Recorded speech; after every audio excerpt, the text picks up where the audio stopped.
A arte tem uma função social? Na década de 60, alguns artistas do Rio de Janeiro acreditavam que sim. Eles acreditavam que uma função política de conscientização era necessária.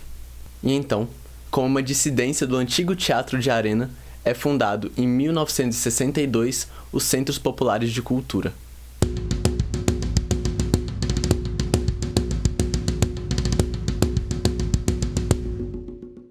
Durante a década de 1950, o grupo Teatro de Arena tinha o objetivo de levar o teatro para o proletariado brasileiro, com peças que traziam uma temática social e buscavam falar sobre a periferia do Brasil. Porém, no virar da década de 50 para 60, Oduvaldo Viana Filho, também conhecido como Vianinha, e um dos principais membros e mais famosos membros do Teatro de Arena, começa a se incomodar. O principal motivo do seu desconforto é que, naquela época, o que estava acontecendo, na verdade, era que eram peças sobre o proletariado apresentadas para a burguesia, justamente porque o proletariado não tinha acesso a isso e não tem até hoje, muitas vezes. O grupo, além de normalmente apresentar em zonas centrais de São Paulo, também não tinham condições de arcar com peças em que eles não cobrassem bilheteria. Então acabava que as peças não iam de encontro com seu público-alvo. É então que, em 1961, Vianinha se muda para o Rio de Janeiro, e lá ele vai buscar, junto com a União Nacional dos Estudantes, entidade que naquele momento era extremamente ativista e militante, fundar uma nova maneira de fazer arte. A arte popular revolucionária, como foi chamada, buscava levar por meio da arte críticas políticas e conscientização social para sindicatos, favelas, fábricas e cidades do interior. Os membros, que incluíam grandes nomes como Nara Leão e Geraldo Vandré, acreditavam que a arte levaria o povo para uma revolução social e política. Em março de 1962, é escrito por Carlos Estevam o texto que sustenta o projeto, o anteprojeto do Manifesto do Centro Popular de Cultura. O manifesto afirma a necessidade da politização dos artistas e o papel deles na mobilização social. O texto é inclusive muito crítico às formas de arte que são apolíticas e puramente estéticas, aquilo que era também muito chamado de arte pela arte. Esse posicionamento dos artistas e intelectuais do CPC foi muito criticado por outros artistas do período. Eles foram muito chamados de formalistas e diziam que eles tinham uma visão autoritária sobre a arte. Esse autoritarismo mencionado seria por causa dessa suposta imposição de como os artistas deveriam produzir, isso se referindo ao conteúdo político. Isso fez com que, nesse momento de tensão, os artistas do CPC fossem comparados com os artistas do movimento do realismo socialista soviético, por causa da sua visão política da arte. Quando o primeiro CPC foi formado, o grupo inicial do Rio de Janeiro tinha uma atuação que se baseava, a princípio, em performances cênicas. As peças e ações teatrais foram um foco naquele primeiro momento por ser, primeiro, a forma de arte que os membros tinham mais experiência e, segundo, também era algo de bastante interesse regional. Mas apesar disso, também foram produzidas músicas, leituras de textos coletivas e exibições de filme.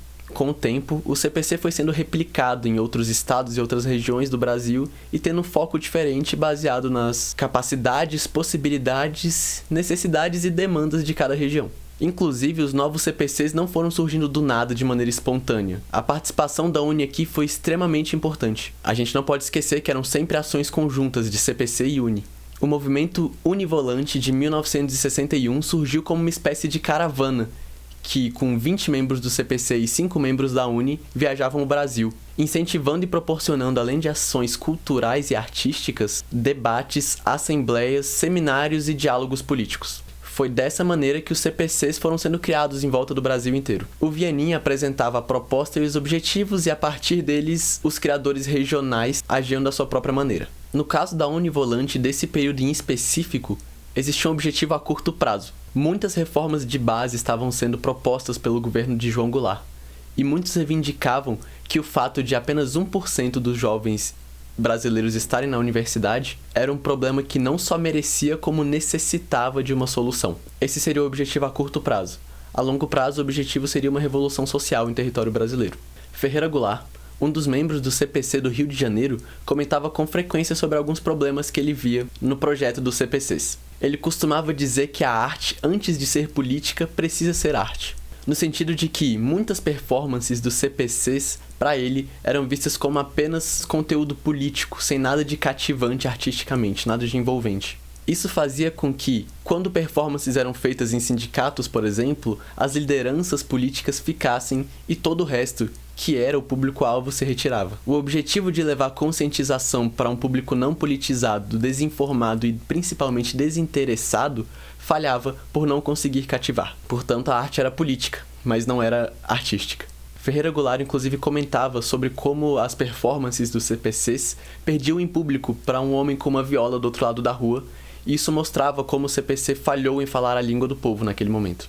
Em 1964, ao perceber isso, Ferreira Goulart começou a buscar soluções para esse problema. Entretanto, como sabemos, 1964 é o fatídico ano em que ocorre o golpe, a democracia é derrubada e é instaurada a ditadura empresarial militar em todo o território brasileiro.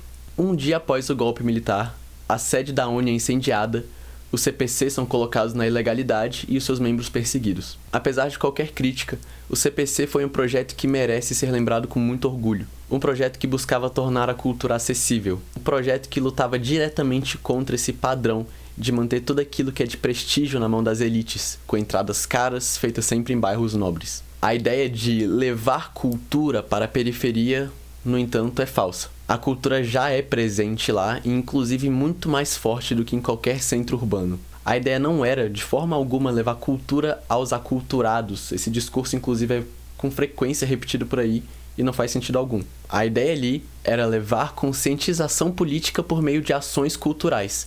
E isso faz uma falta danada atualmente. Assumir que a arte não é política e ignorar a sua responsabilidade política como artista são ambos atos políticos muito fortes.